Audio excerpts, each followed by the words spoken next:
Καλησπέρα. Σας ευχαριστούμε όλους που είστε εδώ απόψε. Ευχαριστούμε πολύ και την συγγραφέα, δημοσιογράφο και βουλευτήνα του ΚΚΕ, του ΚΚΕ μάλλον, την κυρία Σεμίνα Διγενή. Εγώ δεν θα πω πολλά πράγματα. Θα πω μονάχα ότι πολιτισμός δεν είναι μονάχα οι καλλιτεχνικές εκδηλώσεις και τα δρόμενα, είναι και ο τρόπος που συμπεριφερόμαστε ο ένας τον άλλον, ο τρόπος που συμπεριφερόμαστε στα υπόλοιπα ζωντανά πλάσματα γύρω μας και στον τόπο μας και στο περιβάλλον. Ήθελα να σας πω ότι αποδέχτηκα με πάρα πολύ μεγάλη χαρά την πρόσκληση της Λαϊκής Συσπήρωσης να έρθω εδώ να μιλήσω σε αυτήν την εκδήλωση για τον πολιτισμό και το πώς συμβάλλει στον αγώνα του ανθρώπου για την βελτίωση της ζωής του. Είχα πολύ καιρό να έρθω εδώ στην Πάρο και πάντα την είχα στο μυαλό μου ότι κάποτε πρέπει να ξαναγυρίσω, γιατί μου αρέσει πάρα πολύ και το νησί, αλλά πιο πολύ μου αρέσουν οι άνθρωποι εδώ. Έχω φίλους εδώ, θέλω να πω, και το αγαπάω ιδιαίτερα αυτό το νησί. Πολιτισμός λοιπόν. Στον κόσμο των αρμοδίων του πολιτισμού, δηλαδή της διαφθοράς, των παραμάγαζων, της οικογενειοκρατίας, δεν γίνεται αντιληπτό, χρόνια τώρα δεν γίνεται αντιληπτό, ότι ο πολιτισμός είναι ένα είδος πρώτης ανάγκης.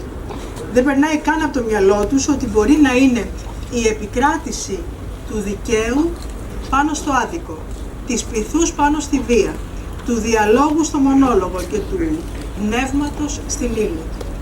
Αυτό ούτε μπορούν, ούτε τους συμφέρει να το χωνέψουν. Αν ήξεραν λίγη ιστορία παραπάνω, αν είχαν διαβάσει, θα καταλάβαιναν πως ο άνθρωπος από τον καιρό που υπήρξε στον πλανήτη στηριζόταν πάντα στην τέχνη, σε όλες τις μορφές της τέχνης, από τον καιρό που κατάλαβε τον εαυτό του. Γιατί τις χρειαζόταν αυτές τις μορφές. Κρατώντας το χέρι της τέχνης για αιώνες, ο άνθρωπος βάδισε στους δρόμους που διδάχτηκε το νόημα της ζωής. Η εκδικητική μανία που έχει καταλάβει χρόνια τώρα τους κυβερνώντες για την εξόντωση των καλλιτεχνών, η κήρυξη ενός πολέμου και μάλιστα χωρίς προσχήματα εναντίον των εργαζομένων στους τομείς της τέχνης, η επιμονή για την ιδρυματοποίησή της, η απαξίωση των δημιουργών και όλων των μορφών έμπνευσης και δημιουργίας που μέσα στους αιώνες βοήθησαν τον άνθρωπο να είναι λιγότερο υποδουλωμένος, δεν πρόκειται να εμποδίσει την έφοδο στους ουρανούς. Εμείς θα την κάνουμε αυτή την έφοδο, θα γίνει. Κάθε μέρα φαίνεται όλο και πιο ξεκάθαρα. Όπως και να έχει, ο 21ος αιώνας είναι ο αιώνας των λαών και δεν μπορεί παρά να αλλάξουν όλα. Η έννοια της λέξης πολιτισμός είναι πολύ πλατιά και όπως είπε και ο σύντροφος πριν, χωράει τα πάντα. Χωράει το σύνολο της ανθρώπινης δημιουργίας. Χωράνε από τα παλαιολιθικά εργαλεία μέχρι τα βιομηχανικά ρομπότ. Από τα σκίτσα των σπηλαίων μέχρι τους πίνακες του Πικάσο. Από τα θεωρήματα του Πυθαγόρα μέχρι την κβαντική χρωμοδυναμική. Από τα ποίηματα του Ομήρου μέχρι τα ποίηματα του Ρίτσου. Περιέχει τους αγώνες των καταπιεσμένων και την αντίδραση των καταπιεστών. Ο πολιτισμός λοιπόν είναι τρόπος ζωής και συμπεριφοράς και ενώ κάθε κυρίαρχος θέλει να τον ελέγχει, κάθε κατατρεγμένος βρίσκει σε αυτόν απάγιο, καταφύγιο αλλά και εφαλτήριο. Αν δεν αντισταθούμε σε αυτήν την προωθούμενη υποκουλτούρα από τα αστικά μέσα μαζικής ενημέρωσης, αυτά θα συνεχίσουν να συμβάλλουν καθημερινά στην καθήλωση του πνεύματός μας και στην συντηρητικοποίηση της σκέψης απέναντι στα πραγματικά προβλήματα, όπως είναι η ανεργία, η φτωχοποίηση, το ασφαλιστικό, η παιδεία, τα πάντα. Είναι πολύ σημαντικό κάθε μορφή πολιτισμού, ειδικά σήμερα, να αφουγκράζεται την εκμετάλλευση που βιώνει η εργατική τάξη και η νεολαία. Γιατί πίσω από την βιτρίνα των γνωστών και υπερπροβεβλημένων στάρ, στο καλλιτεχνικό στερέωμενο, υπάρχει ένα στρατός εργαζομένων που βιώνουν την εκμετάλλευση και τις πολύ άγριες συνθήκες δουλειάς. Βιώνουν εργασιακό μεσαίωνα, λίγο παραπάνω ίσως από τους άλλους τομείς που γνωρίζουμε. όλοι οι υπουργοί πολιτισμού της Νέας Δημοκρατίας, του ΣΥΡΙΖΑ, του ΠΑΣΟΚ, έβλεπαν και βλέπουν το χώρο του πολιτισμού μέσα από το πρίσμα των αγορών και της καπιταλιστικής οικονομίας. Γι' αυτό και στον χώρο αυτό οργιάζει η εκμετάλλευση. Εφαρμόζονται ελαστικές μορφές εργασίας, εξοδοτικά ωράρια και ελάχιστες αμοιβές έξω από κάθε κλαδική και συλλογική σύμβαση. Συνέπεια, ο πολιτισμός γίνεται εμπόρευμα στα χέρια των εταιριών και των μεγάλων χορηγών, που μόνο τους μέλημα είναι η αύξηση των κερδών. Ο πολιτισμός όμως είναι δικαίωμα όλων μας, όλου του λαού, και μπορεί να αποτελέσει και έμπνευση για το εργατικό κίνημα. Και ξέρουμε πολύ καλά, στη διάρκεια όλων αυτών των χρόνων, οι άνθρωποι των γραμμάτων και των τεχνών πόσο βοήθησαν στο να καταλάβει ο άνθρωπος τι συμβαίνει γύρω, πόση έμπνευση έδωσαν, πόσο κίνητρο για επαναστατικούς και διεκδικητικούς αγώνες. Με τη μουσική τους, με τη ζωγραφική τους, την ποίησή τους, με το σινεμά, τα πάντα. Σήμερα προσβάλλονται επαγγελματικά και πνευματικά δικαιώματα δεκαετιών, γιατί επιστρέφουν σε λογικές του Μεσαίωνα, γιατί υποβαθμίζουν την καλλιτεχνική δημιουργία, τα βάζουν με την τέχνη που από την αρχή της ανθρωπότητας υπήρχε για να βοηθάει τους ανθρώπους. Τους βοηθάει να εκφράζονται, να επικοινωνούν, να τους κάνει πιο ευαίσθητους, να τους κάνει να ονειρεύονται, να συγκινούνται, να χαμογελούν, να σκέφτονται, να προβληματίζονται και τελικά να ημερεύουν. Βέβαια κάνει και κάτι άλλο η τέχνη, που δεν είναι και πάρα πολύ χρήσιμο. Βοηθάει τον άνθρωπο να επαναστατήσει. Και αυτό δεν είναι και πάρα πολύ ωραίο για αυτούς, η ανατροπή του συστήματος. Είναι πολύ μεγάλη δύναμη ο πολιτισμός απέναντι στη βαρβαρότητα και ιδιαίτερα σήμερα κάτω από αυτές τις άδικες εκμεταλλευτικές συνθήκες. Και δεν είναι καθόλου χρήσιμο στο δικό του σκοτεινό σύμπαν, όπου μόνο το κέρδος μετράει και που το τελευταίο πράγμα που έχει θέση σε αυτό είναι η μουσική, το σινεμά, η ζωγραφική, ο χορός. Όλα αυτά δεν καταλαβαίνουν οι αρμόδιοι. Στο δικό τους κόσμο αυτό θεωρούνται είδη πολυτελείας, ενώ οι καλλιτέχνες θεωρούνται ψωνάρες, αφού τελικά δεν δουλεύουν, αλλά παίζουν. Έτσι το έχουν στο μυαλό τους αυτό. Βέβαια, η ουσιαστική ενασχόληση με τον πολιτισμό προϋποθέτει στο σπίτι μας να έχουμε φως, νερό, στο τραπέζι να υπάρχει φαγητό και ικανοποιητικές παροχές σε παιδεία, υγεία, πρόνοια. Όλα αυτά δηλαδή που στις εποχές μας στερείται το μεγαλύτερο μέρος του λαού. Αν κάποιοι αναρωτιούνται τι ορίζεται σήμερα ως πολιτισμός, να επισημάνουμε πως δεν είναι ομογενοποίηση, ισοπαίδωση, ομοιομορφία, απόσυρση από τα κοινά, ιδιώτευση, ατομικισμός και μοναξιά, ώστε να μην διαταράσσεται ο κύκλος του αγοραίου πολιτισμού που ως εμπορικό προϊόν υπακούει στους κανόνες μιας αδιφάγας καπιταλιστικής ανάπτυξης. Μιας ανάπτυξης σε εισαγωγικά πάντα, που θέλει τον άνθρωπο όχι πολίτη που συμμετέχει και παράγει, αλλά τον θέλει άνθρωπο καταναλωτή, όχι παραγωγό πολιτισμού, αλλά καταναλωτή ενός πολιτισμού που χειραγωγεί αντί να χειραφετεί και που ελέγχει αντί να απελευθερώνει. Που αντιμετωπίζει τον πολιτισμό όχι από τη δημιουργική του πλευρά, αλλά ως αντικείμενο συναλλαγής, ως προϊόν για το οποίο επιδιώκονται οι καλύτεροι δυνατοί όροι παραγωγής και εμπορίας. Η αντιμετώπιση όμως του πολιτισμού με όρους βιομηχανίας, αγοράς και προστιθέμενης αξίας, σαν επρόκειτο για αυτοκίνητα ή πορτοκάλια, είναι πάρα πολύ επικίνδυνο. Μπροστά στο ρεαλισμό της αγοράς που θέλει να πουλάει και να αγοράζει τον πολιτισμό, μαζί με την υγεία, την παιδεία και το δημόσιο πλούτο, έχουμε κάθε συμφέρον όλοι μας να αντιπαραθέσουμε την ανάγκη για αντίσταση, ανυπακοή, απειθαρχία, ως το μόνο που θα μας επιτρέψει όχι μόνο να περισσώσουμε ό,τι απέμεινε, αλλά να αξιοποιήσουμε την πολιτιστική μας παράδοση στην καθημερινή ζωή και δράση και να την αναπτύξουμε παραπέρα. Να μην ενσωματωθούν στο σύστημα της εμπορευματοποίησης, να αντιπαρατεθούν σε ατομικό και κυρίως σε συλλογικό επίπεδο η πνευματική δημιουργία. Αυτό όμως δεν είναι υπόθεση μόνο των δημιουργών, είναι υπόθεση όλων μας. Ο Μπρέχτ είχε πει ότι για την τέχνη το να είναι κανείς απολίτικος σημαίνει ότι είναι με την πλευρά της εξουσίας. Αυτούς δηλαδή που αποφασίζουν για τα πάντα. Το μεγαλύτερο ηθικό και κοινωνικό χρέος της πνευματικής ηγεσίας είναι να αναδείξει με το έργο της ότι αυτή η αθλιότητα που βιώνουμε σε αυτούς τους καιρούς δεν είναι ούτε μοιραία ούτε αναπόφευκτη και ότι μπορεί να ανατραπεί προς όφελος του κοινωνικού συνόλου.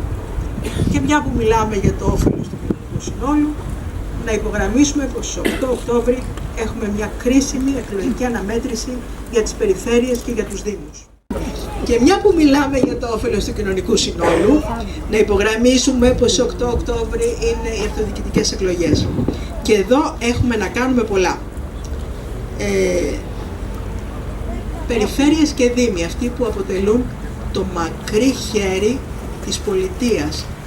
Αυτός ο φορομπηχτικός μηχανισμός, έτσι όπως τον έχουν κανονίσει να λειτουργεί, που υλοποιεί υπάκουα όλες τις αποφάσεις της κεντρικής διοίκησης σε βάρος μας. Ο καθένας από εμάς και όλοι μαζί πρέπει να είμαστε πολύ επιφυλακτικοί με τα μεγάλα λόγια, τις εντυπωσιακές μακέτες, το τι μακέτα έχουμε δει αυτό τον καιρό παντού, όλο μακέτες. Τις υποσχέσεις των υποψηφίων που στοχεύουν μόνο στην υφαρπαγή των ψήφων. Το κριτήριό μας και σε αυτές τις εκλογές θα πρέπει να είναι ένα και μοναδικό, η συνέπεια λόγων και έργων. Είναι κάποιος που ό,τι λέει το κάνει. Αν δεν είναι, μάλλον δεν πρέπει να μας αφορά. Η πορεία του καθενός έχει σημασία, η αγωνιστική του στάση απέναντι στα προβλήματα του τόπου. Χρειαζόμαστε αποδείξεις ότι θέλει και μπορεί κάποιος να ηγηθεί σε δήμους και περιφέρειες με ετοιμότητα, εμπειρία, συνέπεια, διεκδικητικό χαρακτήρα, κάποιος που να μην εξαρτάται από συμφέροντα και να νοιάζεται πραγματικά για να ακουστεί δυνατά η φωνή του λαού, ώστε να αντιμετωπιστεί δυναμικά και αποτελεσματικά αυτό που ζούμε, η απαξίωση της ζωής μας.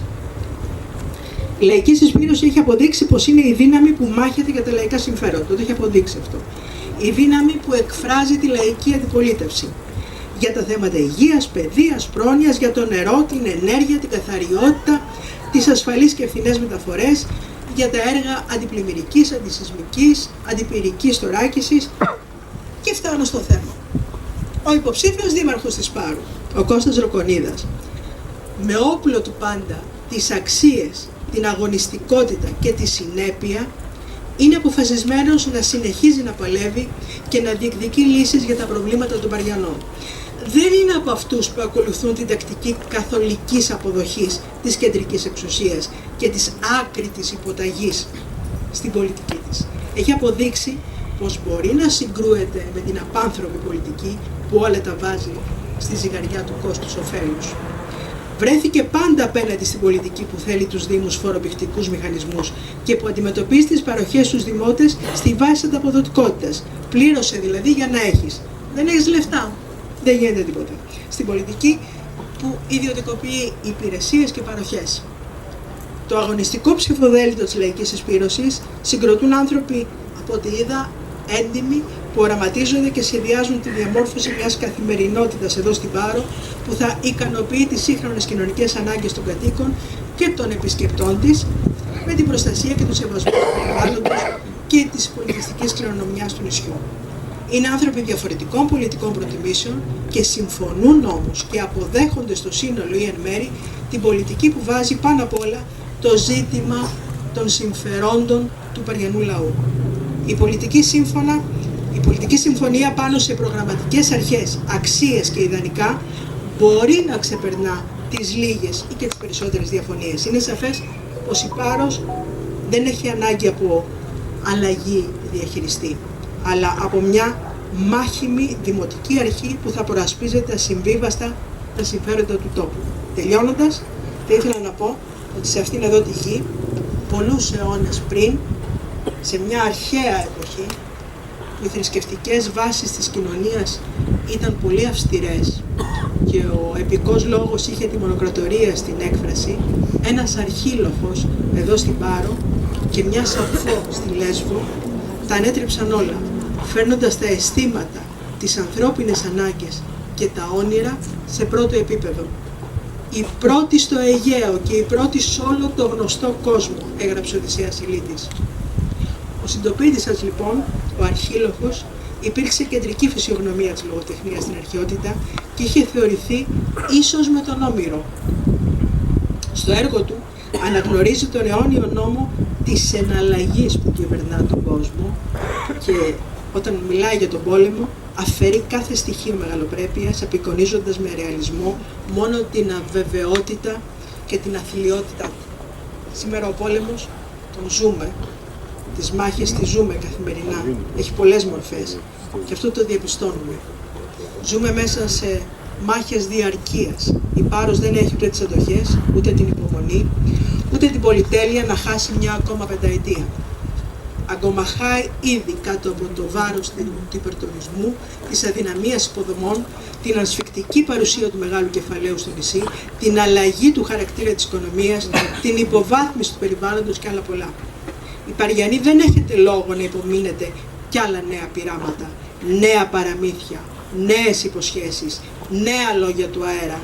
Κυρίως δεν φαντάζομαι να διασκεδάζετε με αυτά τα προεκλογικά σόου που βλέπω στο διαδίκτυο κάθε επίδοξου καλοχαιρέτα.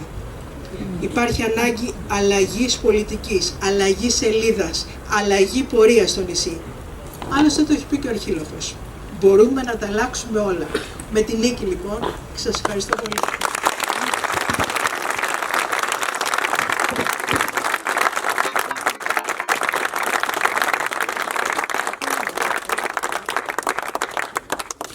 Σας ευχαριστούμε πολύ για τη σημερινή σας παρουσία εδώ. Ευχαριστώ τη Σεμίνα που ανταποκρίθηκε στην πρόσκλησή μας αμέσως. Είναι γεγονός. Και ας πω μερικά από αυτά που μας άφησε.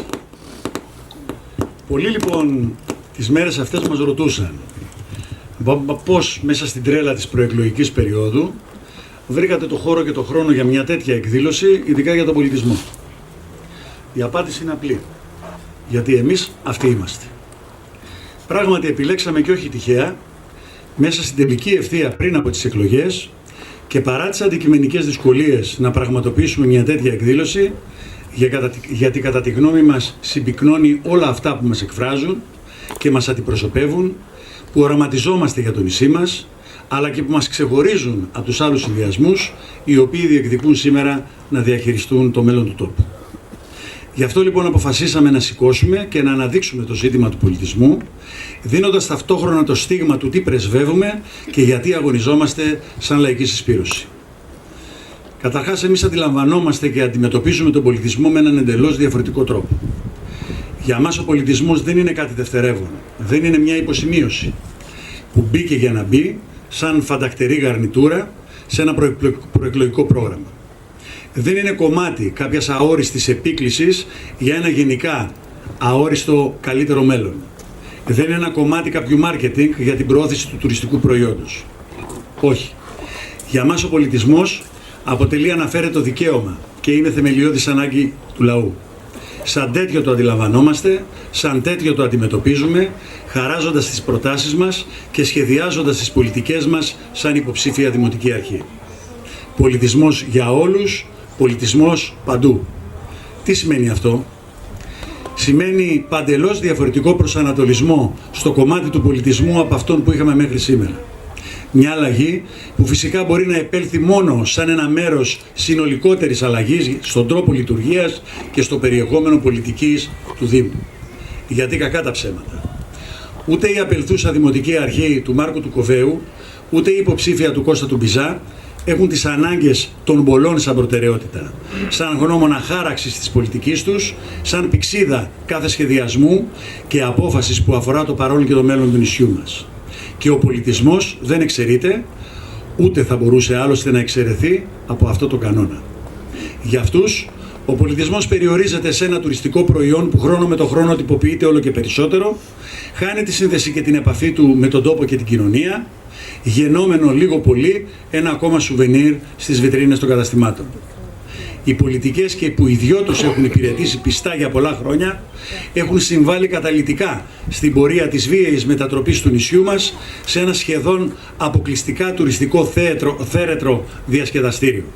Δίχως σεβασμό για την πολιτιστική του κληρονομιά, τη φυσιογνωμία του, τις λαϊκές του παραδόσεις, τις λαϊκές τέχνης και άλλα στοιχεία που συνθέτουν την ιδιαίτερη νησιωτική παράδοση της Πάρου. Δίχως μέριμνα για τη διαιώνιση και τη διαφύλαξή τους για τις επόμενες γενιές, πόσο μάλλον για την παραγωγή και νέου πολιτισμού. Λοιπόν, εμείς έχουμε μια άλλη αντίληψη για τον πολιτισμό. Καταρχάς έχουμε άλλη αντίληψη για τους ελεύθερους χώρους. Πρώτα και κύρια ότι πρέπει να υπάρχουν. βασική μας διαφορά με τους άλλους συνδυασμούς που προωθούν την εμπορευματοποίηση και την εκμετάλλευσή τους από ιδιώτες, με γνώμονα δηλαδή τα κέρδη κάποιων και όχι τις ανάγκες των πολλών. Κατά δεύτερον, να εξασφαλίσετε η ανοιχτή προσβασιμότητα σε αυτούς, να προστατεύονται από κάθε είδους αυθαιρεσίες, όχι με ευχολόγια, αλλά με το Δήμο μπροστάρι. Και κατά τρίτο, να αξιοποιούνται για να καλύπτουν τις σύγχρονες ανάγκες για ψυχαγωγία, έκφραση και δημιουργία, άθληση κλπ.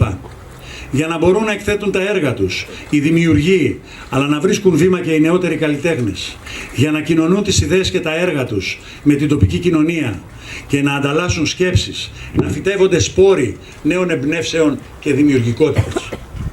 Αυτό φυσικά απαιτεί και προϋποθέτει τις ανάλογες δομές, τους στεγασμένους χώρους εκθέσεων και εκδηλώσεων, πολιτιστικές δομές ανοιχτές που θα μπορούν ζωντανά κύτταρα της τοπικής κοινωνίας να εκφραστούν, που σε συνεργασία με τους φορείς και τους συλλόγους θα μπορούν να λειτουργούν ως σημεία αναφοράς της πολιτιστικής ζωής του νησιού, σχεδιάζοντας, οργανώνοντας και φιλοξενώντας εκατοντάδες μικρότερες ή μεγαλύτερες δραστηριότητες.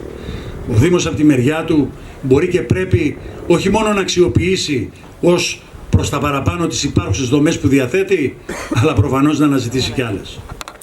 Ο Δήμος επίσης μπορεί και πρέπει να μεριμνήσει και να επιμεληθεί τη στενότερη σύνδεση των σχολείων με τα μουσεία του τόπου μας, τους αρχαιολογικούς χώρους, τις βιβλιοθήκες, τους χώρους που σήμερα παράγεται ακόμα λαϊκή τέχνη και τους συμπολίτες μας που την υπηρετούν. Έτσι, ώστε τα Παριανόπουλα, οι επόμενες γενιές του νησιού μας να έρθουν πιο κοντά, να γνωριστούν και να ζυμωθούν δημιουργικά με την ιστορία του τόπου τους, τις παραδόσεις, τις τέχνες του, να ξαναανακαλύψουν και να αγαπήσουν το βιβλίο, τη δίψα για γνώση και μόρφωση. Τέλος, ο Δήμος μπορεί και πρέπει να λειτουργεί τόσο ως αρρωγός, αλλά και ως σημείο αναφοράς και σύνδεσης των ανθρώπων, των γραμμάτων και της τέχνης με τους πολίτες. Η ανάδειξη και καλλιέργεια του πολιτισμού στο νησί μας δεν μπορεί να γίνει χωρίς τους πολλούς και αξιόλογους ανθρώπους των γραμμάτων και των τεχνών που, ενώ έχουμε την τεράστια τύχη να ζουν μαζί μας, πολύ σπάνια τους γνωρίζουμε και πόσο μάλλον τους αξιοποιούμε. Πολιτισμός όμως χωρίς τους ανθρώπους του πολιτισμού δεν γίνεται. Εξειδικεύοντας τα παραπάνω, οι συγκεκριμένες προτάσεις διεκδικήσεων και στόχων, εφόσον οι Παριανοί και οι Παριανές μας εμπιστευτούν με την ψήφο τους στις 8 του Οκτώβρη, θα μπορούσαμε να ξεχωρίσουμε τα εξής. Την ανέγερση του Πολιτιστικού Συνεδριακού Κέντρου στο Δημοτικό Κτήμα στα Λιβάδια με επικαιροποίηση της μελέτης του Βελέτζιου Ιδρύματος. Μέχρι δε της κατασκευής του την ενοικίαση κατάλληλου χώρου για τη στέγαση των πολιτιστικών και άλλων δραστηριοτήτων. Ξέρετε πολύ καλά ότι σήμερα πλέον η Παρικιά στερείται ακόμα και της αίθουσας του Αρχιλόχου, αφού είναι ένας χώρος ο οποίος έχει βρεθεί στα χέρια ενός ιδιώτη και ο οποίος θέλει να το αξιοποιήσει για τους δικούς του λόγους. Την προστασία και ανάδειξη των αρχαίων λατομείων, τη δημιουργία αρχαιολογικού πάρκου στην περιοχή και την αξιοποίηση των βιομηχανικών κτηρίων του Μαραθιού, την προστασία και την περαιτέρω ανάδειξη του περιβαλλοντικού πάρκου στον Αγιάννη το Δέτη, την ανάδειξη και την αξιοποίηση του αγροκηπίου της Παρικιάς σαν χώρο πρασίνου, αναψυχής και βιωματικού πάρκου, την επέκταση του Αρχαιολογικού Μουσείου της Πάρου, ώστε να δοθεί η δυνατότητα της έκθεσης των θησαυρών του που σήμερα απαξιώνονται αποθηκευμένοι, την επισκευή των υπαρχόντων μουσείων του Κάπαρη και του Περαντινού, την κατασκευή ιστορικού λαογραφικού μουσείου στην Παρικιά, τον αποκοινού σχεδιασμό με το Ιερό Προσκύνημα της Εγκατοταπηλιανής για την αξιοποίηση του Φραγκομονάστηρου, τη δημιουργία πολιτιστικών διαδρομών σε κάθε χωριό του νησιού μας, ώστε με μόνιμο τρόπο να αναδεικνύεται η διαχρονική πολιτισμική διαδρομή του κάθε χωριού.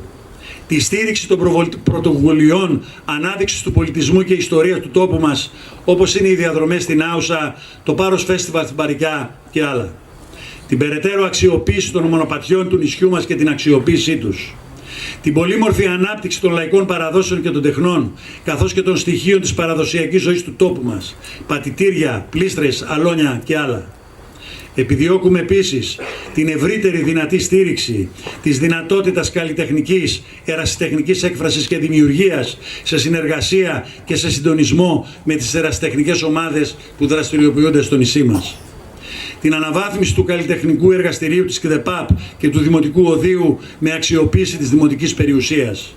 τον επαναπροσδιορισμό και την αναβάθμιση συνολικότερα του ρόλου του ΞΔΕΠΑΠ, η οποία πλέον με τον νόμο που προωθούν δεν θα υπάρχει από 1η Πρώτου του 2023, αλλά στο σχεδιασμό το δικό μας έτσι και αλλιώς υπήρχε η πρόθεση μέσα σε έναν καινούριο οργανισμό εσωτερικής υπηρεσίας του Δήμου να δημιουργήσουμε έναν πολιτιστικό οργανισμό ή θα έλεγα γενικότερα έναν οργανισμό πολιτισμού, άθλησης και νεολαίας.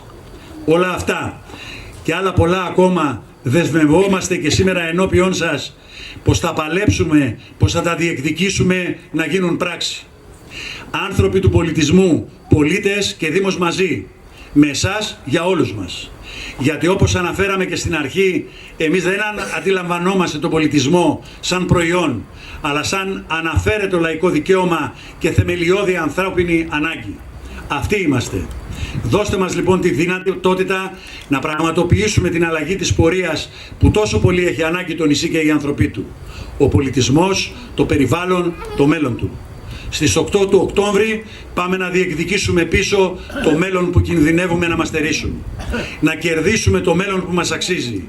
Γιατί όλοι μαζί μπορούμε να τα καταφέρουμε. Σας ευχαριστώ.